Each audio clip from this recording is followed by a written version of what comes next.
is thinking. I'm dedicated to it. I can't be stopped. All right. There he is. Happy Jackson. And you know, the guest that I have on, and the guest that Shemaine has on her Faith and Freedom, Real America's Voice, are a direct result of the gregarious, positive spirit of the Nugent family and all the people in our lives. My band, my crew, my management, Linda, my sons, my daughters, my grandkids, my hunting buddies. I hear from good people. Now, this is a gift from Mary and Pat down in Indiana. She sent us a beautiful box along with thousands of other correspondences that thank Shemaine and I for standing up for self-evident truth, logic, and common sense in a tsunami of corruption by our government. And I'm doing a benefit today with Calvin Ross of Lone Star Music for Project Hero, another veterans fundraiser, to thank those that gave up their legs and their arms and their eyes and their skin and their lives for the U.S. Constitution. We have Jasmine Red on from the wilds of Utah, whose father was so harassed, so viciously, illegally, immorally, and treasonously harassed that he ended up committing suicide because, Jasmine, tell us the story. Your dad was an outdoorsman. He was a conservationist. He was a real environmentalist. He liked to walk the great outdoors and have God's miraculous nature cleanse his soul. And did he pick up arrowheads, which people do all the time, and people get in trouble? There are states where you get in trouble for picking up a shed antler on national forests, which the national forests belong to we the people. And if you want to pick up that antler shed or you want to pick up that artifact, that's ours, unless there's a native tradition that has somehow created a sacred ground. Why was your dad so harassed that it ended up in tragedy?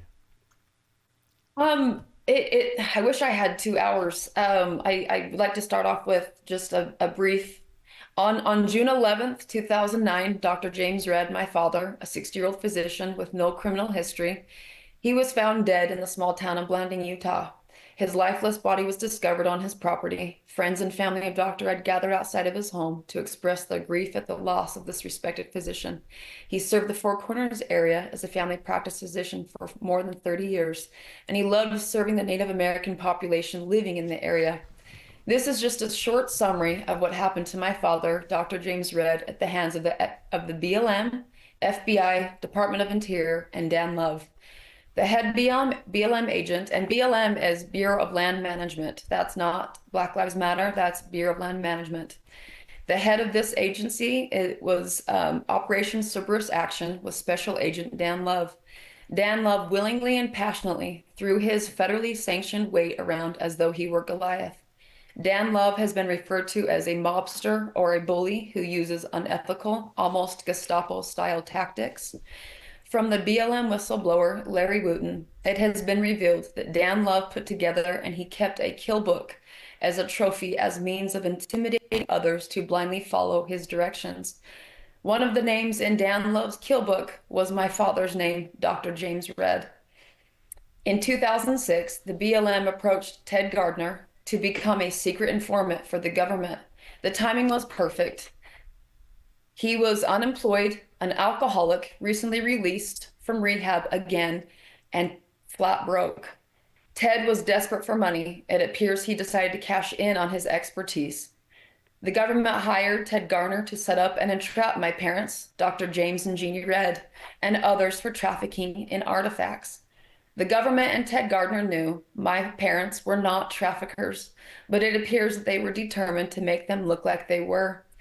You might recognize this name, FBI Director Robert Mueller, the same man that was hired to investigate the Russia hoax against President Trump. Robert Mueller said after my father's untimely death, he was satisfied law enforcement acted appropriately when it broke up a multi-million-dollar black market ring selling American Indian artifacts last year. He continues, there have been a number of pleas to date, and from everything I've seen, we acted very appropriately. Robert Mueller said this during a routine visit to the FBI's Salt Lake office. It turns out there was no multi-million-dollar black market ring in this investigation. The only illegal ring was the government's secret informant, illegally buying and selling artifacts for the government to entrap my parents and any others they could get. An anonymous agent who took part in the raids said in December of 2015, the Reds were not part of a black market ring in the artifact trafficking, and this whole operation did not tap into any black market ring at all. In my opinion, it was all made up by Ted Gardner and the feds in order to get this bogus operation funded. My father was never a collector of artifacts or a dealer of artifacts. And after a 2.5-year investigation, the government would have known this. And I have seen the undercover videos. And in the undercover video itself, Ted Gardner says to my father, I know you, Jim. I know you are not involved in this stuff. Ted would wear a secret audio video camera every single time he came to our home. One day, my father was walking in the hills and he noticed a tiny little bead on the ground. He picked it up and he brought it home. Months later, my father was walking through the front room on his way to work. The undercover informant, Ted Gardner, was there visiting my mom. At this time, my father showed the bead to the informant. My dad did not try to sell or trade it or to anyone in the history of his life. He merely showed it to Ted.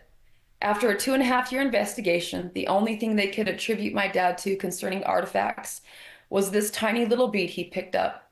In order for the government to destroy Dr. Red, they had to make this tiny little bead the focus of their investigation. They didn't care about my mom. They only wanted my dad. But the government needed to get this a felony on my father. The artifact has been appraised for $75.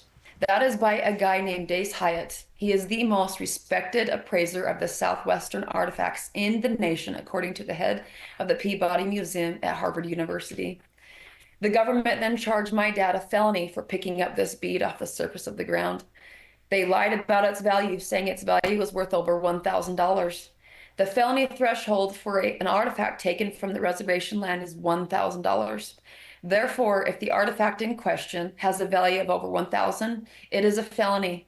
But if the value is less than $1,000, it is a misdemeanor. Ted, and I just want to show you, this is what he picked up.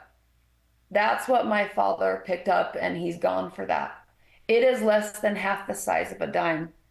He said, Dace Hyatt said the true market value is $75. The government inflated its value by over 1,250% in order to exceed the felony threshold. A misdemeanor charge on my father would not do. A felony would take away my dad's medical license, and it would destroy his life, which I believe was part of their plan from the beginning. The Reds were determined to be the ringleaders in this made-up multi-million-dollar black market ring. Anyone that has ever picked up a broken piece of pottery on public land, they have committed the same offense that my father did concerning the white bird. But the feds, they only cared about destroying my father. They didn't care about the thousands upon thousands that have picked up artifacts valued at less than $75. On the morning of June 10th, 2009, the BLM and FBI raided 26 homes in full SWAT team gear with bulletproof vests and assault weapons. That morning, my mother, Jeannie, and my sister, Jerica, they looked out the kitchen windows and they witnessed military-looking personnel racing up to the front of our home. With their weapons drawn, they yelled, "Open up, federal agents." My mother opened the door and they rushed in. They were shouting over and over, "Where is the white bird? Where is the white bird?" These agents were all hand-selected by Dan Love. These agents, with their firearms, they sat my 5'3", 110-pound mother on a chair and they started asking questions. They said, "Do you know how much trouble you are in? Are you suicidal 3 times? Your life is over as you know it. This is the worst day of your life. This is like a death in your family." 15 minutes later, my dad was returning in his Jeep from seeing patients that morning. He could see the 17 black SUVs lined up our driveway. As he pulled up to our home, one agent in particular pointed his firearm at my father's head. My dad stopped the Jeep immediately. Federal agents ripped him out of his vehicle. They handcuffed him.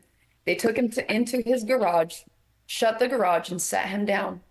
Numerous federal agents with assault weapons proceeded to mull him around as they interrogated him for 3.5 hours concerning this little white bead. Concerning this. Federal agents, both BLM and FBI, they called my father a liar over and over to his face. They went on to harass him by asking him what shovel he liked, excuse me, what shovel he liked to dig dead bodies with. They repeated over and over he would never practice medicine again. He was going to prison. They would be taking his land, home, and cars. They even asked him the names of his parents and told him they must be so disappointed in him. My father never dug any dead bodies.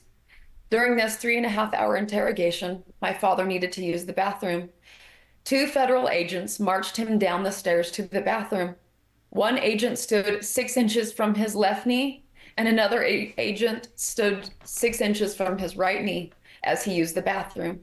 When he was done, they refused to remove his handcuffs for him to even clean himself. They then stuffed him in a paddy wagon and took him. My father was taken to the courthouse an hour and a half away. His plea was not guilty. He stood before the federal judge and pled not guilty to the false felony charge that they had conjured up. They initially planned on putting my mother away for 35 years and my father for 5 years.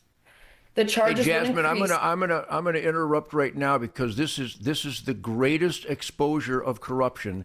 We're gonna take a break, and I want you to continue because you're not Okay. alone. This happened to me. And I stood up to these We have to stand up. This is going on all too often. We have the right commander-in-chief. We need to put an end to the bureaucrat jackboots out there. Jasmine Red will be back in just a minute.